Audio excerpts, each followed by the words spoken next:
This is a review of the Crux 9 suppressor.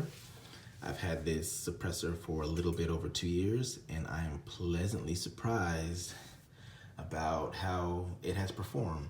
And that actually might be surprising if you've read anything about Crux suppressors. But we'll get over to the many negatives later. But first, a positive is the packaging, the presentation. This is hands down some of the best packaging I've seen on a suppressor. There's even an air valve on top of the case.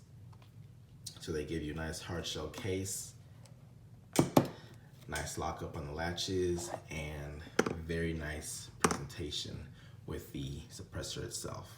So this is how it came. It came with one muzzle device. I forgot which is which. I ended up getting two more along with the booster housing.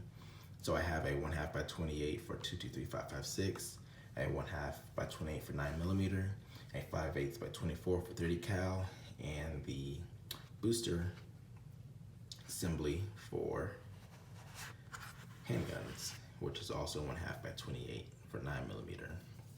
But again, this presentation right here, very nice, especially over, just cardboard boxes you would usually get for most suppressors. So as I said, I am pleasantly surprised with the performance of this suppressor. But regardless, if I wanted to recommend you get this product, you can't. Crux Suppressors has gone out of business. And from what I found out, it's actually the second time I believe the owner, founder, designer has actually failed. I believe Crux first started off as Templar Tactical or something of the sorts. That went under. Crux Suppressors came up. That has now gone under. Now the Crux 9 is still offered by G2 Precision, still called the X9.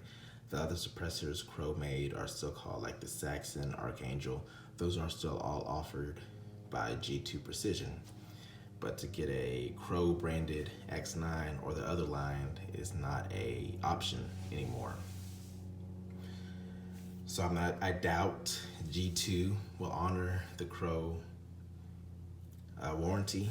I haven't called to ask. I might just call out of curiosity, but for a track record of these suppressors, the company, overall not doing well, might be a warning sign.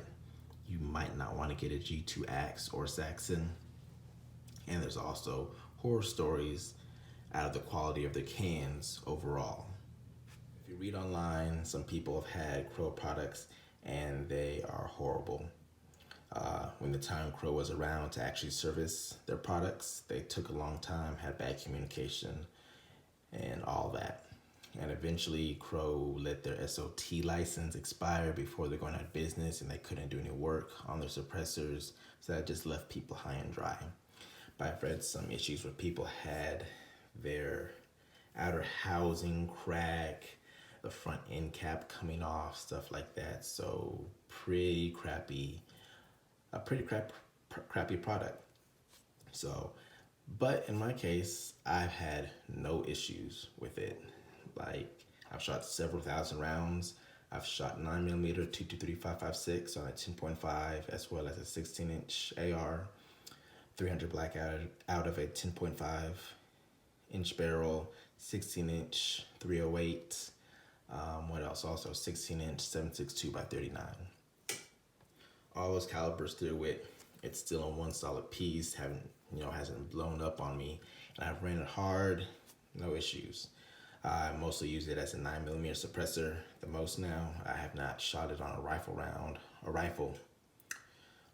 in quite some time, since I now have several other rifle suppressors that are better suited to the task. But I do have to say, even on rifle suppressors, usually 9mm or something with this diameter will not be that quiet on a rifle round.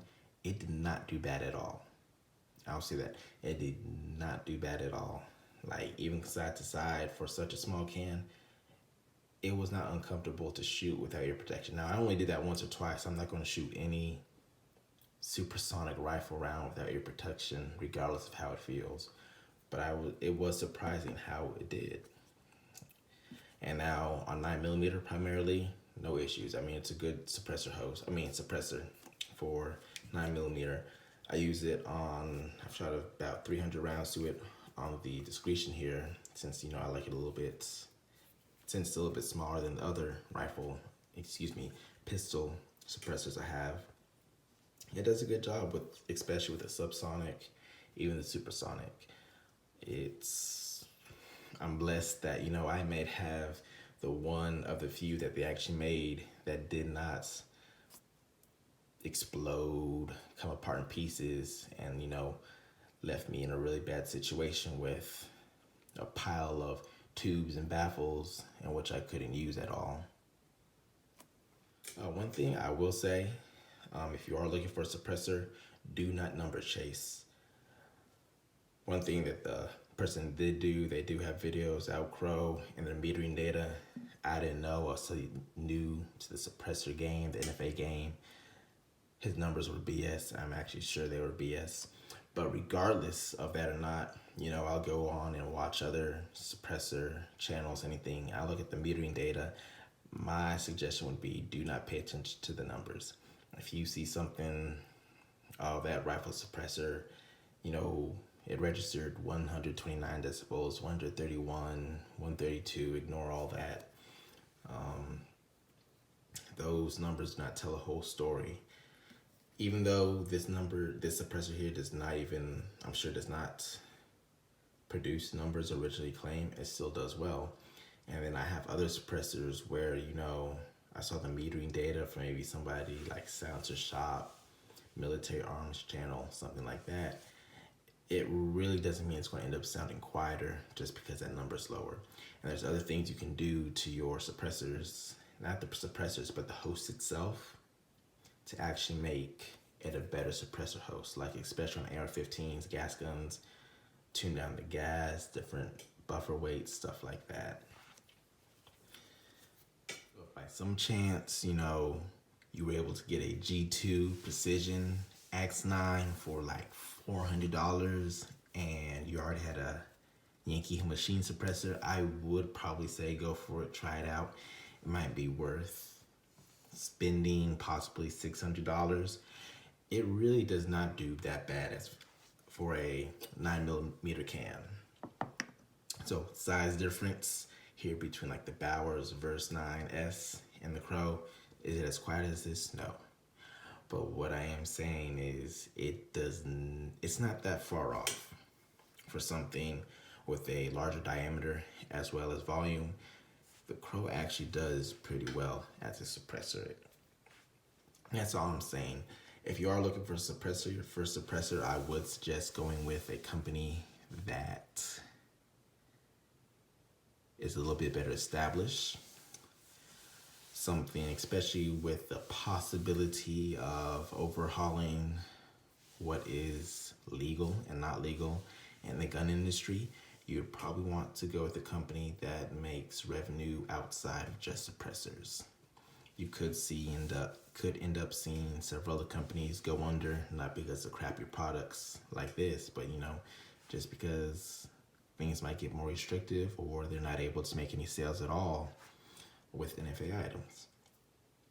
So, when you're looking for a suppressor, one, don't number chase, and do take into account the manufacturer you decide to go with. But, maybe you get a rare gem out of a whole bunch of crap and it ends up working for you and you can still end up being happy like I am with my product currently. But I appreciate you guys watching. I have some more suppressor reviews after I get some more ammo through them, and I will share my opinion with you guys.